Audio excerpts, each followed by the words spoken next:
ಸ್ವಾಮಿ ವಿವೇಕಾನಂದರು ಹೇಳಿದ್ದಾರೆ, ಏಕಾಗ್ರತೆ ಸಫಲತೆಯ ಬೀಗ ಎಂದು. ಯಾವಾಗ ನೀವು ನಿಮ್ಮ ಊರ್ಜೆನ ಒಂದೇ ಜಾಗದಲ್ಲಿ ಇಡ್ತಿರೋ ಆಗ ಅಸಂಭವ ಕೂಡ ಸಂಭವ ಆಗೋಗುತ್ತೆ. ಸ್ನೇಹಿತರೆ, ಮುಂದೆ ನಾವು ಸ್ವಾಮಿ ವಿವೇಕಾನಂದರ 3 ಕಥೆಯಿಂದ ನೋಡೋಣ ಎಲ್ಲಾ ಕೆಲಸದಿಂದ ಧ್ಯಾನ ತೆಗೆದು ಅದನ್ನ ಹೇಗೆ ಒಂದೇ ಕೆಲಸದಲ್ಲಿ ಇಡೋದು ಅಂತ. ಮೊದಲನೇ ಕತೆ. ಸ್ವಾಮೀಜಿ ಒಂದು ಪಾರ್ಕ್ ಅಲ್ಲಿ ಆರಾಮ್ ಮಾಡ್ತಿದ್ರು. ಅಲ್ಲಿ ಅವರು ಒಬ್ಬ ಹುಡುಗನನ್ನ ನೋಡಿದ್ರು. ಅವನು ಒಂದು ಖಾಲಿ ಪೇಜ್ ಮೇಲೆ ಒಂದು ಕಷ್ಟವಾದ ಶ್ಲೋಕ ಬರೆಯೋ ಪ್ರಯತ್ನ ಮಾಡ್ತಿದ್ದ. ಆದರೆ ತಪ್ಪುಗಳ ಕಾರಣದಿಂದ ಪದೇ ಪದೇ ಪೇಜ್ ನ ಹರಿದು ಆಗ್ತಿದ್ದ. ಮತ್ತೆ ಪ್ರತಿ ಸರಿ ಹೊಸ ಪೇಜ್ ಇಂದ ಶುರು ಮಾಡ್ತಿದ್ದ. ಕೆಲವು ಸಮಯದ ನಂತರ ಆ ಹುಡುಗನ ಧ್ಯಾನ ಸ್ವಾಮಿ ವಿವೇಕಾನಂದರ ಮೇಲೆ ಹೋಗುತ್ತೆ. ಅದಕ್ಕೆ ಅವನು ತಕ್ಷಣ ಅವರ ಹತ್ರ ಹೋದ ಮತ್ತೆ ನಮಸ್ತೆ ಮಾಡ್ತಾ ಹೇಳ್ದ, ಸ್ವಾಮೀಜಿ, ನಾನು ಕಳೆದ 3 ಗಂಟೆಯಿಂದ ಈ ಶ್ಲೋಕನ ಸರಿಯಾಗಿ ಬರೆಯೋ ಪ್ರಯತ್ನ ಮಾಡ್ತಿದ್ದೀನಿ. ಆದ್ರೆ ಪ್ರತಿ ಸರಿ ಯಾವ್ದಾದ್ರೂ ತಪ್ಪಾಗೋಗುತ್ತೆ. ಅದರಿಂದ ನಾನು ಮತ್ತೆ ಶುರು ಮಾಡ್ಬೇಕಾಗತ್ತೆ. ನನಗ್ ಗೊತ್ತಾಗ್ತಿಲ್ಲ ನಾನು ಯಾಕೆ ಬರೆಯೋದಕ್ಕೆ ಆಗ್ತಾ ಇಲ್ಲ ಅಂತ. ಇದಕ್ಕೆ ಸ್ವಾಮೀಜಿ ನಗ್ತಾ ಹೇಳಿದ್ರು, ಮಗು, ಕೇವಲ ಫೋಕಸ್ ಕೊರತೆಯಿಂದ ಈ ರೀತಿ ಆಗ್ತಿದೆ. ಯಾಕಂದ್ರೆ ಒಬ್ಬ ಸಾಧಾರಣ ವ್ಯಕ್ತಿ ತನ್ನ ಹೆಚ್ಚು ಪಾಲು ಊರ್ಜೆನ ಬೇಡದೇ ಇರೋ ಮಾತುಗಳು ಮತ್ತೆ ಅಭ್ಯಾಸಗಳಲ್ಲಿ ಹಾಕ್ತಾನೆ. ಅದಕ್ಕೆ ಸತತವಾಗಿ ಮನಸ್ಸು ವಿಚಲಿತವಾಗುತ್ತೆ. ಧ್ಯಾನದಿಂದ ಕೆಲಸ ಮಾಡುವ ಅರ್ಥ ಏನೆಂದ್ರೆ ತನ್ನ ಪೂರ್ತಿ ಊರ್ಜೆ ಒಂದೇ ಜಾಗದ ಮೇಲೆ ಒಂದೇ ಕೆಲಸದ ಮೇಲೆ ಹಾಕೋದು. ಮತ್ತೆ ಯಾವಾಗ ನೀನು ಪದೇ ಪದೇ ಈ ರೀತಿ ಮಾಡ್ತೀಯೋ ಆಗ ಮನಸ್ಸು ಇದಕ್ಕೆ ತಯಾರಾಗೋಗುತ್ತೆ. ಮತ್ತೆ ಮಾಡಿದ ತಪ್ಪನ್ನ ಮತ್ತೊಂದು ಸರಿ ಮಾಡೋದಿಲ್ಲ. ಆ ಹುಡುಗ ಹೇಳ್ದ, ಸ್ವಾಮೀಜಿ, ಏನಾದ್ರೂ ಮನಸ್ಸು ಪದೇ ಪದೇ ವಿಚಲಿತವಾದ್ರೆ ಆಗ ನಾನು ಒಂದೇ ಕೆಲಸದಲ್ಲಿ ಹೇಗೆ ಧ್ಯಾನ ಇಡ್ಲಿ? ಸ್ವಾಮೀಜಿ ಕೇಳಿದ್ರು, ನೀನು ಬರೆಯುವ ಸಮಯ ಖಂಡಿತ ಯಾವ್ದಾದ್ರು ವ್ಯಕ್ತಿ ಅಥವಾ ಘಟನೆ ಬಗ್ಗೆ ಯೋಚಿಸ್ತಿದ್ದ. ಹುಡುಗ ಹೇಳ್ದ, ಹೌದು ಸ್ವಾಮೀಜಿ, ಇವತ್ತು ರಜೆ ದಿನದಲ್ಲಿ ಎಲ್ಲರಿಗೂ ಹೊರಗಡೆ ಆಟ ಆಡುವ ಸಮಯ ಸಿಗುತ್ತೆ. ಆದ್ರೆ ನಾನು ಈ ಕೆಲಸ ಪೂರ್ತಿ ಮಾಡ್ಬೇಕು. ಬಹುಶಃ ಇದಕ್ಕೆ ನಾನು ಸರಿಯಾಗಿ ಫೋಕಸ್ ಮಾಡೋದಕ್ಕೆ ಆಗ್ತಾ ಇಲ್ಲ. ಸ್ವಾಮೀಜಿ ಹೇಳಿದ್ರು, ಸರಿ, ಈಗ ನೀನು ಈ ಸುಲಭ ನಿಯಮಗಳನ್ನ ಅರ್ಥ ಮಾಡ್ಕೋ. ಆಗ ನೀನು ನಿನ್ನ ಎಲ್ಲಾ ಕೆಲಸಗಳನ್ನ ಮನಸ್ಸಿಟ್ಟು ಮಾಡ್ಬೋದು. ಸತತವಾಗಿ ಆಳವಾದ ಉಸಿರು ತಗೋ. ಸ್ವಾಮೀಜಿ ಹೇಳಿದ್ರು, ಯಾವಾಗೆಲ್ಲ ನಿನ್ನ ಮನಸ್ಸು ವಿಚಲಿತನಾಗುತ್ತೋ ಆಗ 5 ಆಳವಾದ ಉಸಿರು ತಗೋ. ಮತ್ತೆ ನಿನ್ನ ಧ್ಯಾನ, ಕೆಲಸ ಮತ್ತೆ ಆಟದಿಂದ 2ರಿಂದ ತೆಗೆದು ನಿನ್ನ ಉಸಿರಿನ ಮೇಲೆ ತಗೋಬಾ. ಎಷ್ಟು ನೀನು ನಿನ್ನ ಉಸಿರಿನ ನೋಡ್ತೀಯೋ ಅಷ್ಟೇ ನಿನ್ನ ಮನಸ್ಸು ಶಾಂತವಾಗಿರುತ್ತೆ. ಕೆಲಸವನ್ನ ಅನುಭವಿಸು. ಯಾವಾಗ ನೀನು ಬರೀತೀಯೋ ಆಗ ಪ್ರತಿಯೊಂದನ್ನ ಸೂಕ್ಷ್ಮವಾಗಿ ಅನುಭವಿಸು. ಯಾವ ತರ ಅಂದ್ರೆ ಪೆನ್ನಿನ ಕೈಯನ್ನ ಮುಟ್ತಿರೋದು ಮತ್ತೆ ಬರೆಯುವ ಸಮಯ ಯಾವ ಶಬ್ದ ಬರುತ್ತೋ ಅದನ್ನ ಗಮನ ಇಟ್ಟು ಕೇಳು. ಯಾವಾಗ ನೀನು ಎಲ್ಲಾ ವಸ್ತುಗಳ ಮೇಲೆ ಗಮನ ಕೊಡ್ತೀಯೋ ಆಗ ನಿನ್ನ ಧ್ಯಾನ ವಿಚಲಿತವಾಗೋದು ಕಡಿಮೆ ಆಗೋಗುತ್ತೆ. ಮತ್ತೆ ನಿನ್ನ ಮನಸ್ಸು ಮತ್ತೆ ಶರೀರ ಕೇವಲ ಒಂದೇ ಕೆಲಸದಲ್ಲಿ ತೊಡಗಿರುತ್ತೆ. ನಿನ್ನ ಮನಸ್ಸು ಕೆಲಸದ ಮೇಲೆ ಎಷ್ಟು ಕೇಂದ್ರಿತವಾಗುತ್ತೆ ಅಂದ್ರೆ ನಿನಗೆ ಸಮಯದ ಬಗ್ಗೆ ಗೊತ್ತೇ ಆಗಲ್ಲ. ಯಾವಾಗ ಹುಡುಗ ಸ್ವಾಮೀಜಿಯ ಮಾತು ಕೇಳಿ ಮತ್ತೆ ಆಳವಾದ ಉಸಿರನ್ನು ತಗೊಂಡು ಬರೆಯೋದಕ್ಕೆ ಶುರು ಮಾಡಿದ್ನೋ ಆಗ ಅವನಿಗೆ ಇದು ಸ್ಪಷ್ಟವಾಗಿ ಗೊತ್ತಾಯ್ತು. ಈಗ ಅವನ ತಪ್ಪುಗಳು ಕಡಿಮೆ ಆಗ್ತಿರೋದು ಮತ್ತೆ ಅವನ ಕೆಲಸ ಕೂಡ ಬೇಗ ಪೂರ್ತಿ ಆಯ್ತು. ಅವನು ಸ್ವಾಮೀಜಿಗೆ ಧನ್ಯವಾದ ಹೇಳ್ದ. ಇದರ ಮೇಲೆ ಸ್ವಾಮೀಜಿ ನಗ್ತಾ ಹೇಳಿದ್ರು, ನೆನಪಿಡು, ಯಾವಾಗ ಮನಸ್ಸು ಮತ್ತೆ ಇಂದ್ರಿಯಗಳು ಒಂದೇ ಕೆಲಸದಲ್ಲಿ ತೊಡಗುತ್ತೋ ಆಗ ಧ್ಯಾನ ಆ ಕೆಲಸದ ಪ್ರತೀಕ ಆಳವಾಗೋಗುತ್ತೆ. ಮತ್ತೆ ಇದೇ ನಿಜವಾದ ಸಫಲತೆ. 2ನೇ ಕತೆ. ಒಂದು ದಿನ ಒಬ್ಬ ಯುವಕ ಸ್ವಾಮಿ ವಿವೇಕಾನಂದರ ಹತ್ರ ಬಂದ. ಯುವಕನ ಮುಖದ ಮೇಲೆ ತೊಂದರೆ ಮತ್ತೆ ನಿರಾಶೆ ಸ್ಪಷ್ಟವಾಗಿ ಕಾಣ್ತಿತ್ತು. ಅವನು ಸ್ವಾಮೀಜಿಗೆ ಹೇಳ್ದ, ಸ್ವಾಮೀಜಿ, ನಾನು ತುಂಬಾ ಸಮಯದಿಂದ ಪರೀಕ್ಷೆಗೆ ತಯಾರಿ ಮಾಡ್ತಿದ್ದೀನಿ. ತುಂಬಾ ಸರಿ ಪ್ರಯತ್ನ ಮಾಡಿದ್ದೀನಿ, ಆದ್ರೆ ಪ್ರತಿ ಸರಿ ಅಸಫಲನಾಗ್ತೀನಿ. ನನಗೆ ಅರ್ಥ ಆಗ್ತಿಲ್ಲ ನನ್ನಿಂದ ಎಲ್ಲಿ ತಪ್ಪಾಗ್ತಿದೆ ಅಂತ. ಸ್ವಾಮೀಜಿಯವನು ಮಾತನ್ನ ಗಮನ ಇಟ್ಟು ಕೇಳಿದ್ರು. ಮತ್ತೆ ನಂತರ ಈ ಪ್ರಶ್ನೆ ಕೇಳಿದ್ರು, ನೀನು ನಿಜವಾಗ್ಲೂ ಪರೀಕ್ಷೆ ಪಾಸ್ ಮಾಡ್ಬೇಕು ಅಂತ ಇದ್ಯಾ? ಹೌದು ಸ್ವಾಮೀಜಿ, ನಾನು ತುಂಬಾ ಶ್ರಮ ಪಡೋದಕ್ಕೆ ತಯಾರಿದ್ದೀನಿ. ನೀವು ಕೇವಲ ನನಗೆ ಇದನ್ನ ಹೇಳಿ ನಾನು ಏನ್ ಮಾಡ್ಬೇಕಂತ. ಸ್ವಾಮೀಜಿ ತಮ್ಮ ಜೊತೆ ಆ ಹುಡುಗನನ್ನ ಒಂದು ಖಾಲಿ ಜಾಗಕ್ಕೆ ಕರ್ಕೊಂಡು ಹೋದ್ರು. ಅಲ್ಲಿ ಒಂದು ಹಳೆಯ ಮೊಂಬತ್ತಿ ಮತ್ತೆ ಒಂದು ಮ್ಯಾಚಸ್ ಇಟ್ಟಿದ್ರು.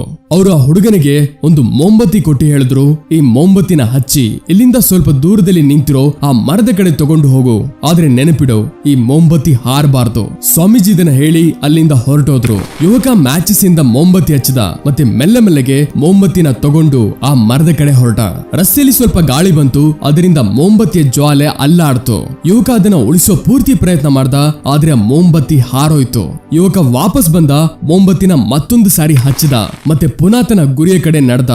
ಯುವಕ ಈ ಪ್ರಕ್ರಿಯೆನ ಸಾಕಷ್ಟು ಸರಿ ರಿಪೀಟ್ ಮಾಡ್ದ, ಆದ್ರೆ ಪ್ರತಿ ಸರಿ ಗಾಳಿಯ ಸ್ಪರ್ಶ ಮೊಂಬತ್ತಿನ ಜ್ವಾಲೆನ ಹಾರಿಸ್ತಿತ್ತು. ಕೊನೆಯಲ್ಲಿ ಪ್ರಯತ್ನ ಮಾಡಿ ಸುಸ್ತಾಗಿ ಯುವಕ ಕೈಯಲ್ಲಿ ಹಾರಿ ಹೋಗಿರೋ ಮೊಂಬತ್ತಿ ಹಿಡಿದು ವಾಪಸ್ ಬಂದ ಮತ್ತೆ ನಿರಾಶೆಯಿಂದ ಹೇಳ್ದ, ಸ್ವಾಮೀಜಿ, ನಾನು ಇದರಲ್ಲಿ ಅಸಫಲನಾದೆ.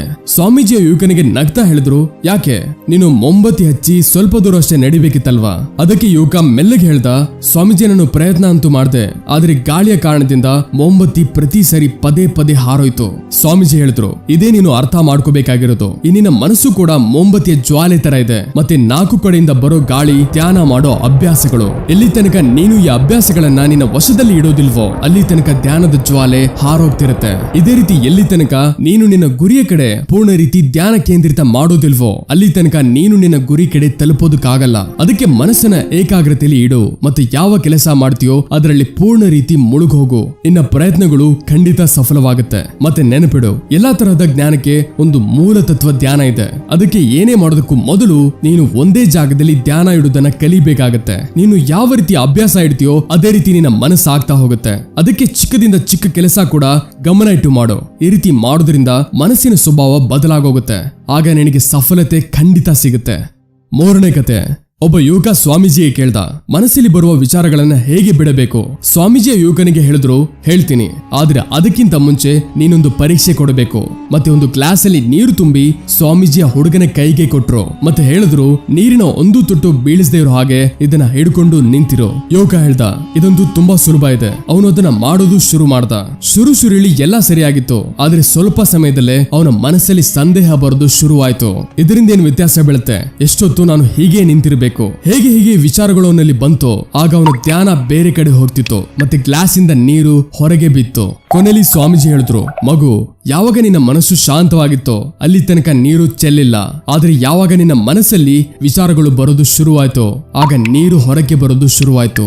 ಅವರು ಮುಂದೆ ಅರ್ಥ ಮಾಡಿಸಿದ್ರು, ಯಾವ ತರ ಕಾದಿರೋ ಕಬ್ಬಿಣಕ್ಕೆ ಸುತ್ತಿಗೆಯಿಂದ ಹೊಡೆಯೋದ್ರಿಂದ ಒಂದು ಹೊಸ ರೂಪ ಬರುತ್ತೋ ಅದೇ ರೀತಿ ನಿನ್ನ ವಿಚಾರ ವ್ಯಕ್ತಿತ್ವಕ್ಕೆ ಮತ್ತೆ ಮನಸ್ಸಿಗೆ ಆಕಾರ ಕೊಡುತ್ತೆ. ನಿನ್ನ ಮನಸ್ಸು ಕೂಡ ಆ ಗ್ಲಾಸ್ ಅಲ್ಲಿರೋ ನೀರಿನ ತರ ಇದೆ. ಅದನ್ನ ಸುಲಭವಾಗಿ ವಿಚಲಿತ ಮಾಡುವಂತದ್ದು. ಏನಾದ್ರೂ ನೀನು ನೀರು ಅಂದ್ರೆ ಮನಸ್ಸನ್ನ ಸ್ಥಿರವಾಗಿ ಇಡಬೇಕು ಅಂತ ಇದ್ರೆ ಆಗ ಮೊದಲು ಎಲ್ಲಾ ವಿಚಾರಗಳನ್ನ ಸ್ಥಿರವಾಗಿ ಮಾಡೋದು ಕಲಿಬೇಕಾಗುತ್ತೆ. ಈಗ ನೀನೊಂದು ಕೆಲಸ ಮಾಡು. ಈ ಗ್ಲಾಸ್ ಹಿಡಿದು ನಿನ್ನ ಧ್ಯಾನನೆಲ್ಲ ಈ ಗ್ಲಾಸ್ ಮೇಲೆ ತಗೋಬಾ. ನಿನ್ನ ಉಸಿರನ್ನ ಹೊಟ್ಟೆ ಮತ್ತೆ ಎದೆಯಲ್ಲಿ ಬರೋದು ಹೋಗೋದನ್ನ ಅನುಭವಿಸು.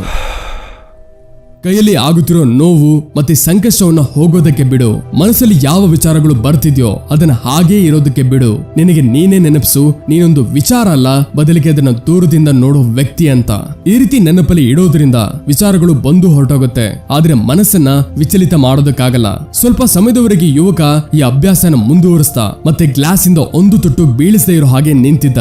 ಈ ರೀತಿ ಧ್ಯಾನ ಕೊಟ್ಟು ಅಭ್ಯಾಸ ಮಾಡ್ತಿರೋ ಮೆಲ್ಲ ಮೆಲ್ಲಗೆ ನಿನ್ನ ಮನಸ್ಸು ಶಾಂತವಾಗುತ್ತೆ. ಮತ್ತೆ ಆಗ ಯಾವುದೇ ಕಷ್ಟದ ಕೆಲಸ ಮಾಡೋದು ನಿನಗೆ ಸಾಮಾನ್ಯವಾಗಿ ಹೋಗುತ್ತೆ. ಇದರ ನಂತರ ಯುವಕ ಸ್ವಾಮೀಜಿಗೆ ಧನ್ಯವಾದ ಹೇಳಿ ಮನೆಗೆ ಹೊರಟೋದ. ನಿಮಗೂ ಕೂಡ ಏಕಾಗ್ರತೆ ಕೊರತೆ ಇದೆ ಅಂತ ಗೊತ್ತಾಗ್ಬೇಕು ಅಂದ್ರೆ ನೀವು ಕೇವಲ ಒಂದೇ ಒಂದು ನಿಮಿಷ ಧ್ಯಾನ ಮಾಡಿ. ಆ ಧ್ಯಾನ ಮಾಡ್ಬೇಕಾದ್ರೆ ನಿಮ್ಗೇನಾದ್ರೂ ಆ ಕಡೆ ಈ ಕಡೆಯಿಂದ ಬೇರೆ ವಿಚಾರಗಳು ಬರ್ತಿದ್ರೆ ಏಕಾಗ್ರತೆ ಮಾಡೋದಕ್ಕೆ ಆಗ್ತಿಲ್ಲ ಅಂತ ಅರ್ಥ. ನೀವು ಇದನ್ನ ಪ್ರತಿದಿನ ಮಾಡ್ಬೇಕಾಗತ್ತೆ. ನಿಮ್ಮ ಮನಸ್ಸನ್ನ ನಿಮ್ಮ ವಶದಲ್ಲಿ ಒಂದೇ ಕಡೆ ಇಡೋದಕ್ಕೆ. ಇದನ್ನ ಈಗ ಕೂಡಲೇ ಪ್ರಯತ್ನ ಮಾಡಿ ನೋಡಿ, ಗೊತ್ತಾಗತ್ತೆ. ಈ ಸಮಯ ನೀವೇನಾದ್ರೂ ಮನೇಲೇ ಇದ್ರೆ ಕೇವಲ ಒಂದೇ ಒಂದು ನಿಮಿಷ ಕಣ್ಣನ್ನ ಮುಚ್ಚಿ ಧ್ಯಾನ ಮಾಡೋಣ. ನಿಮ್ಮ ಏಕಾಗ್ರತೆನ ಟೆಸ್ಟ್ ಮಾಡೋದಕ್ಕೆ. ರೆಡಿ? ಕಣ್ಣು ಮುಚ್ಚಿ, ಸ್ಟಾರ್ಟ್.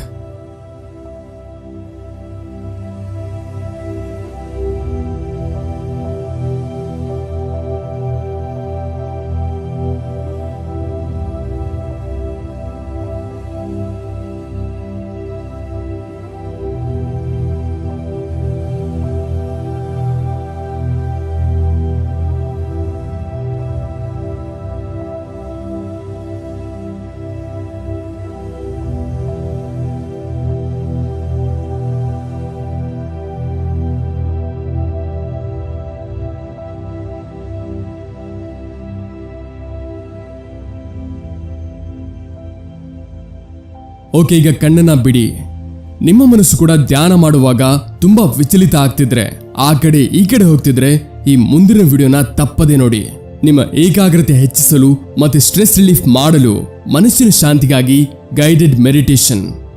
ಸ್ನೇಹಿತರೆ, ಕತೆ ನಿಮ್ಮ ಯಾವ್ದಾದ್ರು ಒಂದು ಸಮಸ್ಯೆಗೆ ಪರಿಹಾರ ಕೊಟ್ಟಿದ್ರೆ ಆಗ ಕಮೆಂಟ್ಸ್ ಅಲ್ಲಿ ಖಂಡಿತ ನನಗೆ ತಿಳಿಸಿ. ಮತ್ತೆ ವಿಡಿಯೋನ ಲೈಕ್ ಮಾಡಿ ಒಬ್ಬ ಈ ರೀತಿ ಫ್ರೆಂಡ್ಗೆ ಶೇರ್ ಮಾಡಿ. ಅವನ ಜೀವನದಲ್ಲೂ ಈ ವಿಡಿಯೋ ಕೆಲಸಕ್ಕೆ ಬರಲಿ. ಮತ್ತೆ ಇಂಥದೇ ಹೆಚ್ಚಿನ ಲೈಫ್ ಚೇಂಜಿಂಗ್ ವಿಡಿಯೋಸ್ಗಾಗಿ ನಮ್ಮನ್ನ ಸಬ್ಸ್ಕ್ರೈಬ್ ಮಾಡಿ ಬೆಲ್ ಐಕಾನ್ ಪ್ರೆಸ್ ಮಾಡ್ಕೊಳ್ಳಿ. ಯಾಕಂದ್ರೆ ಇದೇ ರೀತಿ ಹೆಚ್ಚಿನ ವಿಡಿಯೋಸ್ ನಿಮಗೆ ಮೊದಲು ಸಿಗೋದಕ್ಕೆ. ಸಿಗೋಣ ಮುಂದಿನ ವಿಡಿಯೋದಲ್ಲಿ. Keep learning and keep growing.